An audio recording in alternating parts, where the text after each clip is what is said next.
Fala galera, bem-vindos a mais um Occultcast. Eu sou o Gigin, do portal imperiumfortuna.com e atosnegros.com.br. E essa semana, como prometido, estamos falando apenas de assuntos mais tranquilos que qualquer pessoa pode tratar, sendo ou não praticante ou estudante de ocultismo. E hoje vamos trazer não bem uma análise, né, porque eu não sou nem um cinéfilo e nem um estudante de cinema, sobre o filme que saiu esse ano, O Exorcista do Papa, de 6 de abril de 2023, certo? Com direção de Julius Avery e com o Russell Crowe como protagonista. Bom, para quem não sabe, esse seria um filme que ele engana um pouco para quem foi ver no cinema. Pelo fato de que ele é baseado nos arquivos reais, ou seja, livros, etc., matérias, porque o cara era jornalista, do padre Gabriel, né? Que não é Gabriel, é Gabriel, Amorth, certo? Então, o padre Gabriel Amorth, ele era jornalista, certo? Então ele escrevia muitas matérias. Ele era escritor também, ele tem vários livros dele. E ele era um dos últimos exorcistas que a gente conhece, né, popular. Se não me engano, ele foi responsável pela criação da Escola de Exorcistas do Vaticano, certo? O cara, ele era o queridinho do Papa da época dele, certo? Então o que acontece? Ele não era pouca porcaria e nem era um cara maluco, né? Então ele tem bastante material e a galera usou esse material que encontraram dele para criar uma história fictícia para fazer esse filme chamado O Exorcista do Papa. Eu já tinha visto o documentário sobre esse padre, então eu imaginei que o filme ia ser alguma coisa mais realista, né? Porque, se não me engano, esse padre também é o que tem aquele probleminha daquele outro filme que a gente gosta muito, O Exorcismo de Emily Rose, certo? Ele foi o padre que participou daquele exorcismo e que ele não levou o exorcismo em frente porque ele considerava que aquilo dali seria um problema psicológico e não espiritual. A mina morreu e blá blá blá blá blá. Então vamos chegar lá. Então o que acontece? Eu imaginei que o filme ia pegar mais essa onda meio exorcismo de Emily Rose, onde eles mostram as duas faces do caso, né? A face real, cética, e a face religiosa. Eu esperava mais ou menos isso. Porém, não. É totalmente estilo O Exorcista mesmo, sacou? Pra quem gosta de porcaria, quem gosta de um gorezinho e tal, uns jump scare, é perfeito. O filme não é mil maravilhas, mas tá longe de ser ruim, certo? A nota dele deve ficar entre 7 de 10, 8 de 10, assim, porque é um filme muito bem feito. O Russell Crowe, que há muito tempo não lançava nada que prestasse, até que ele tá bem nesse papel, né? Interpretando um cara velho, bem-humorado, porque reza a lenda que esse padre Gabriel, ele era meio divertidinho, vamos botar assim, ao contrário do que a gente imagina de um padre exorcista, como era o padre lá do filme O Exorcista, né? Que era todo carrancudo e tal. O Gabriel, ele era mais tipo aquele padre legal, né, do vilarejo, né, que brinca com as crianças, que é simpático, faz piada, que bebe, entendeu? Fuma e coisas do tipo. Então, é assim, resumo básico do filme. E olha, se você não viu, eu aconselho que você pare por aqui, porque vai ter spoiler, certo? É uma análise do filme, vendo o que pode ou não ser considerado ali como ocultista ou não. Então, se você ainda não viu, certo? Pode baixar em algum lugar, caso você não tenha aí um serviço de streaming, mas ele já está no serviço de streaming e por aí vai. Então, o que rola? O Exorcista do Papa. O cara, ele é chamado, né, para fazer um exorcismo numa casa onde tem um garoto que teoricamente está possuído. Não é bem uma casa, é uma abadia, certo? Que pertence à família do cara e era do Vaticano. E eles estão restaurando a abadia, porque a mulher que perdeu o marido há pouco tempo, ela é restauradora, né, de antiquário e coisa do tipo. Aí ela leva 2 crianças para morar com ela lá, nessa abadia. Lembrando que a gente tem uma capela e a gente tem as casas onde os padres ficavam ali, juntando tudo isso, tudo é uma abadia. certo? Então o que rola? Obviamente uma criança, um menino, inicialmente, né, ele é possuído por um demônio. E aí ele, cara, todos os clichês que você conhece de demônio, de filme, você vai ver lá. Você vai ver um moleque falando grosso, você vai ver um moleque hiper forte, um moleque se autoflagelando, um moleque falando palavrão, falando que vai foder com a bunda do padre, coisas do tipo. E depois o bagulho vai se espalhando, vai ficando pior. Aí a outra menina também acaba sendo possuída, todo mundo rola pesadelo e o caralho é quatro. E obviamente o padre, né, tenta utilizar a palavra de Deus usando um básico do básico do rito romano, vamos colocar assim, né, durante o filme, óbvio, para tentar fazer o exorcismo. Que é basicamente ficar rezando na frente do demônio e implorando para ele sair, ou melhor, ordenando que ele saia ou que ele dê o próprio nome para que então eles possam ter mais poder sobre aquela entidade. O filme é bom? É divertido? É. Ocultistamente é válido? Não. Tem muita viagem lá. Tem muita viagem. A história em si é um local amaldiçoado. A gente fala muito de locais amaldiçoados, né? Lá no caso foi onde a Inquisição Espanhola matou as pessoas que não queriam se converter, né, à religião católica. E eles pegaram e enterraram a galera toda lá embaixo dessa abadia. Então o que rola? Embaixo da abadia, na verdade, era uma grande catacumba. E essa grande catacumba, né, tinha ainda as ossadas das pessoas que foram mortas e torturadas pela igreja.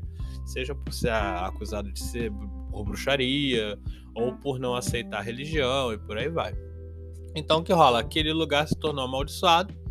E um demônio, que se não me engano é Asmodeu, né, ele apareceu naquele lugar e provocou tudo aquilo, porque o Asmodeu, aí que vem a viagem total do filme. O Asmodeu, ele quer se infiltrar no Vaticano. E para ele se infiltrar no Vaticano, ele precisa de um cavalo de Troia. E o cavalo de Troia seria quem? O exorcista do Papa. Porque o cara é exorcista, é bem confiável, vamos botar assim, e ele é parça do Papa.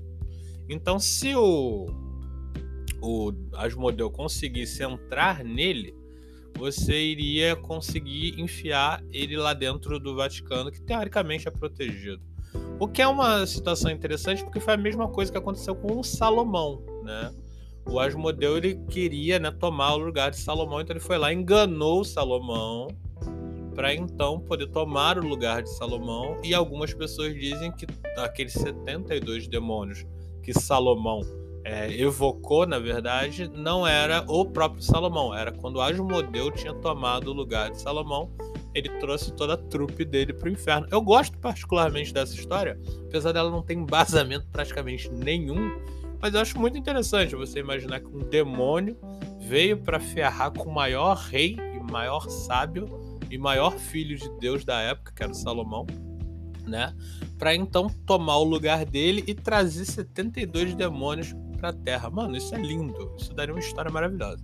Mas voltando ao Exorcista do Papa, então a ideia era essa. Antes de tentar com o Exorcista do Papa, que é o Russell Crowe, ele já tinha testado com, acho que um arquebispo, lá na época da Inquisição. Só que o que acontece? Esse bispo, ele pegou e, como ele sabia que não ia conseguir vencer o demônio, ele deixou o demônio entrar dentro dele, e aí ele pegou e se trancou dentro da catacumba e se trancou dentro de uma jaula e ficou para morrer lá, para o demônio não poder sair e ir ao Vaticano. Então, por conta disso, o demônio ficou preso naquela catacumba, e conforme começaram as obras, o demônio conseguiu escapar e entrar no moleque para chamar a atenção do padre. Ou seja, vocês veem que é uma história que é até divertidinha, ela é até bem construída, mas ela não tem nada de verídico. Ela é totalmente romantizada, tem efeito especial que não é tão ruim, tem mulher coberta de sangue toda pelada, sacou?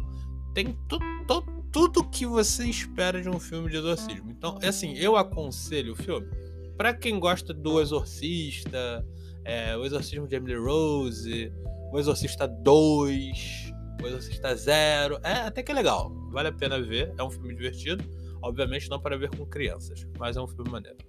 Então, a primeira parte é essa visão sobre o filme. Mas o que a gente vai falar agora? A gente vai falar sobre o exorcismo em si, já que essa semana a gente está falando das maiores doideiras que as pessoas fazem ou acreditam ou falam na internet, dessa vez vamos falar sobre o exorcismo. Quando a gente vê nos filmes, o exorcismo ele se torna uma coisa muito simples para quem vê. Por quê? O exorcista nada mais faz do que pegar o livrinho dele, que é o Rito Romano, que inclusive da escola desse padre Gabriel. Ele fica na frente da entidade que está possuindo a vítima e ele fica rezando e expulsando aquela entidade que está dentro da pessoa, né? Normalmente a pessoa está amarrada, ou algemada, ou sendo segurada por outras pessoas. Não é tão divertido quanto no filme do Constantine, mas na verdade é bem chato. E o que rola é o que muitos não falam, inclusive nesse filme é citado, que o exorcismo de uma criança, por exemplo, pode demorar horas, ou dias, ou meses. E para quem estuda sobre exorcismo, como eu mesmo já estudei, sabe que pode, na verdade, demorar anos para uma pessoa ser exorcizada totalmente, vamos colocar assim. Por quê? Porque o exorcismo ele é uma espécie de tratamento espiritual, né? Uma bênção pode ser considerada um exorcismo, certo? Porque tira as coisas ruins da pessoa, apesar de não tirar um demônio em si. No começo desse filme, eles fazem uma espécie de demonstração de um exorcismo fake, que é um cara que ele tá doente, vamos botar assim, e aí o padre tira o demônio dele, e aí quando o porco começa a gritar, tá um porco do lado, eles dão um teco na cabeça do porco, e aí seria porque o demônio saiu do corpo da pessoa e foi pro corpo do porco. E aí eles matam o porco. E nós sabemos que isso tem total ligação com a Bíblia, né? O Jesus que fez isso, pegou a legião e colocou numa manada de porcos, e aí os porcos pularam do abismo, né, do penhasco, vamos botar assim, que é uma conotação ao abismo, né, que é onde moram os demônios, ou os anjos caídos, vamos botar assim. Então o que rola? Existia essa questão de você realmente passar o demônio de uma pessoa viva para algum animal? Existia, e sim, eles sacrificavam os bichos, que, como eu já disse, é algo que eu não aprovo. Apesar de saber que existe em várias culturas. Então, voltando a falar de exorcismo, a gente tem que entender que o exorcismo ele não é somente católico, né? O exorcismo ele é praticado, vamos colocar assim, por qualquer culto, seita, religião e etc. que acredite em possessão. Então, se você acredita que uma pessoa ela pode servir, né, de invólucro, ela pode servir de camisinha de entidade, quer dizer então que se você acredita nisso, você tem que conhecer uma forma de expulsar, né, aquela entidade da pessoa. Por quê? Por vários motivos, por doença, por trauma, por cansaço, por tristeza, uma entidade maléfica pode adentrar o seu corpo. Algumas pessoas acreditam que essa entidade, na verdade, ela fica do seu lado, que seria uma espécie de encosto. Algumas pessoas acreditam que essa entidade é uma espécie de vampiro, que ela fica próximo de você te vampirizando.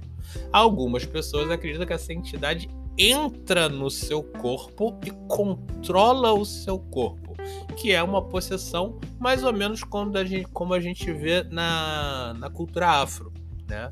Quando uma pessoa ela tá possuída, algumas pessoas acreditam que a alma dela saiu do lugar e entrou no lugar a alma do santo espírito que seja que ela tá possuindo.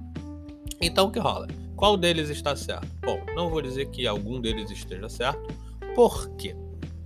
Porque, cara, é tudo muito questão de crença. E pra você fazer um exorcismo, tu compra um barulho tão complicado, saca? Porque normalmente as pessoas, quando elas são possuídas, vamos colocar assim, por uma entidade ou qualquer coisa do tipo, elas estão numa das piores fases da vida delas. Então, normalmente, quando você encontra uma pessoa que reza a lenda que está sendo possuída, ela tá muito chapada, ou ela tá muito drogada, ou ela tá muito deprimida, ou ela tá muito doente. Então, o aspecto da vida dela estar na merda já poderia fazer com que ela desse uma pirada. E a gente sabe que os seres humanos piram, né? Ao contrário do que muita gente acredita de, não, isso nunca aconteceria comigo, eu nunca iria pirar e dar um ataque. Sim, cara, você pode dar um ataque, basta que a vida bata forte em você, sacou? Então, é muito difícil você encontrar uma pessoa bom vivant, que tá hiper feliz da vida, tranquilo, com saúde, mentalmente saudável, e aí, bum, do nada vem um demônio e entra nele, né? Possui ele, né? E fala, agora eu vou foder com a tua vida. Você não vê isso, entendeu? Então, por conta disso, muitas pessoas, e o próprio Vaticano, durante muito tempo, baniu o exorcismo, por conta de acreditar que, na verdade, eram problemas psicológicos, né, ou psiquiátricos, vamos botar assim, ou até, né, fisiológicos, de saúde qualquer, que a pessoa tinha e não que ela estava realmente possuída por um demônio. Porém, em todas as outras crenças que, vamos botar, pagãs, é mais comum a aceitação desse tipo de possessão. Primeiro pelo fato de eles acreditarem em mais de uma entidade espiritual, né? Os católicos, eles acreditam que Deus é o cara e acabou, né? Muitos católicos nem anjo acreditam, certo? Já a galera pagã normalmente acredita em demônios, acredita em anjos, acredita em gênios, acredita em fadas, acredita em várias espécies espirituais. E isso, obviamente, daria, né, mais espaço para uma crendice que algumas dessas entidades poderiam, sim, tomar posse do corpo de alguém. Algumas outras formas de possessão seria como um parasitismo entre uma entidade e uma pessoa. E por mais que as pessoas não falem muito disso, esse parasitismo é absurdamente comum e é o que vocês mais vão encontrar quando vocês começarem a trabalhar no meio ocultista. O parasitismo basicamente é um papagaio, né? Você vai ter uma entidade colada em você como um papagaio. Isso inclusive aparece num filme coreano. Acho que é coreano. Não, minto, num filme tailandês, que é do espelho. Que a menina morre e aí ela fica no ombro do cara, né? E ele sente inclusive o peso, ele começa a ter dor nas costas por causa dessa garota morta que tá nos ombros dele. Na verdade, não é uma garota morta, né? É a culpa que ele sente que tá pesando nos ombros dele.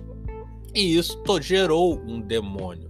Inclusive, a gente pode fazer um podcast disso sobre como são criados esses tipos de demônios. O demônio da dor, o demônio da traição, o demônio da promiscuidade e etc. E nesse caso, o demônio da culpa, que é inclusive uma coisa que os padres não podem ter, né? Então, tipo, nesse filme do Exorcista do Papa, eles usam muito isso de o demônio utilizar a culpa dos padres contra eles mesmos, criando demônios para atacá-los. É interessante, né? E é uma visão legal. Então, o que rola? Os exorcismos nem sempre são tão simples, né? Bobinhos, só do cara ficar ali com uma cruz ou um símbolo qualquer mágico da igreja dele apontando. Às vezes rola porradaria, sim, certo? Não tô falando daqueles crentes babacas que ficam batendo com uma bíblia, né, nas pessoas que vão lá nas igrejas dele dar 10% do salário. Tô falando que às vezes rola sim, certo? Algum tipo de agressividade, até porque as entidades, quando elas estão soltas, elas podem sim se tornar muito agressivas. Então rola assim de jogar no chão, rola algumas chibatadas, porrada com espada de São Jorge, erva, arruda, essas coisas do tipo. Vocês vão ver muito isso em exorcismos, certo? Nem todo exorcismo é tranquilinho e calmo, não, certo? Bom, mas é aquele lance. Já estamos batendo os nossos 10 minutos. Então, falamos hoje sobre o filme O Exorcista do Papa. É um filme mediano, mas que vale a pena se você não tiver nada para assistir no final de semana.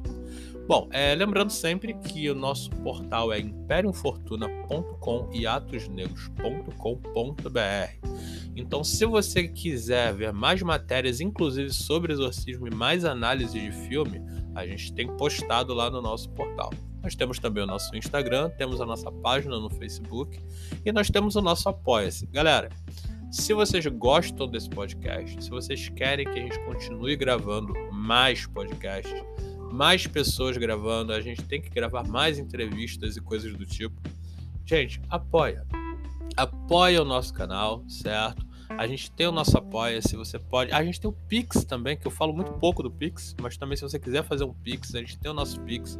Todos os links estão na descrição, a gente está no nosso Apoia-se.